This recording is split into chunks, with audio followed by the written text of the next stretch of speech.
लंकापति रावण, असुरों का राजा, 10 सर, वेद पुराणों का भरपूर ज्ञान, लेकिन अहंकार से भरा मन। इसी अहंकार के कारण लाख अच्छाइयां होने के बाद भी रावण का विनाश हुआ था। रावण की तरह हमारे पुराणों में ऐसे कई और असुर हैं जो बहुत ताकतवर थे, पर उन्होंने अपनी ताकत का गलत इस्तेमाल किया। और ऐसे ही असुरों का नाश करने के लिए देवी देवताओं ने अनेकों रूप लिए और इस सृष्टि को उनके पापों के बोझ से मुक्त किया। इस दृष्टि से हमारी पौराणिक कथाओं को दिशा देने में इन असुरों के अस्तित्व का काफी महत्व रहा है। भैंसे का सर और इंसान का शरीर लेकर जन्मा एक भयानक राक्षस, जिसे ना ही कोई पुरुष मार सकता था और ना ही कोई जानवर, महिषासुर, जिसने ब्रह्मा जी से यह वरदान हासिल किया था कि संसार का कोई भी पुरुष या जानवर कभी भी उसका वध ना कर सके। ब्रह्मा जी ने उसकी इस इच्छा को पूरा किया, पर साथ ही उसे चेतावनी भी दी कि उसका वध एक औरत के हाथों जरूर हो सकता है। अहंकार में डूबा महिषासुर समझता था कि कोई औरत इतनी शक्तिशाली नहीं हो सकती कि उसका वध कर सके, और इसलिए वो खुद को अमर समझने लगा। उसने पूरे संसार में कहर बरसाना शुरू कर दिया। और फिर बारी आई इंद्रलोक की। जब महिषासुर और देवताओं के बीच युद्ध छिड़ा तो ब्रह्मा जी के वरदान के कारण कोई भी देवता उसका कुछ भी बिगाड़ नहीं सका। महिषासुर के आतंक से देवलोक को बचाने के लिए ब्रह्मा जी, विष्णु जी और शिव जी ने अपनी सारी शक्तियों को एकत्रित किया, और तब प्रकट हुई माँ दुर्गा। माँ दुर्गा, जो कि देवी पार्वती यानी स्वयं शक्ति का ही एक रूप है। मार्कंडेय पुराण की देवी महात्मा के अनुसार अपनी शेर पर सवार माँ दुर्गा ने महिषासुर को युद्ध के लिए चुनौती दी। ये युद्ध कई दिनों तक चलता रहा। महिषासुर अपनी शक्तियों से कई दिनों तक अपना रूप बदलकर माँ दुर्गा के साथ छल करने का प्रयास करता रहा, पर जैसे ही वो एक भैंसे के रूप में आया, माँ दुर्गा ने अपने त्रिशूल से उसकी छाती को गाड़कर उसका वध कर दिया, और तभी से देवी को नाम मिला महिषासुर मर्दिनी।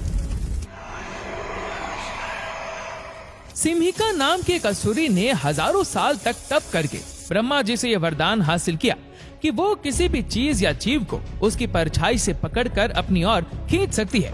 ये वही असुरी थी जिसका सामना समुद्र के बीच बजरंगबली हनुमान जी से हुआ था। वाल्मीकि रामायण के सुंदरकांड के अनुसार हनुमान जी माँ सीता से मिलने लंका जाने के लिए महासागर को पार कर रहे थे।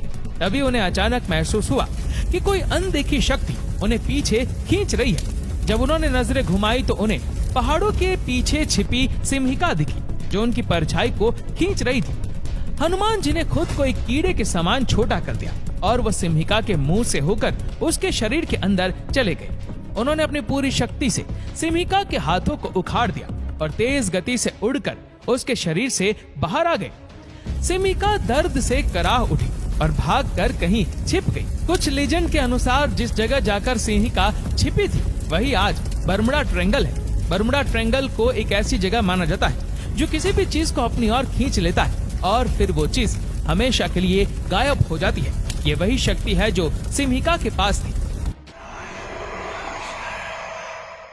अपने खून की हर एक बूंद से पुनर्जन्म लेने वाला एक राक्षस, जिसे मारने के लिए देवी शक्ति ने माँ काली का रूप लिया था।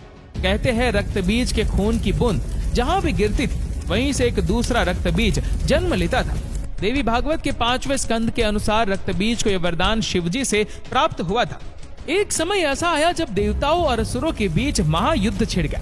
इस युद्ध के दौरान रक्त बीज देवताओं के लिए एक समस्या बन गया, क्योंकि उसके वरदान के कारण उसे मारना लगभग नामुमकिन हो गया था। तब रक्त बीज का विनाश करने के लिए देवी ने माँ काली का रूप लिया।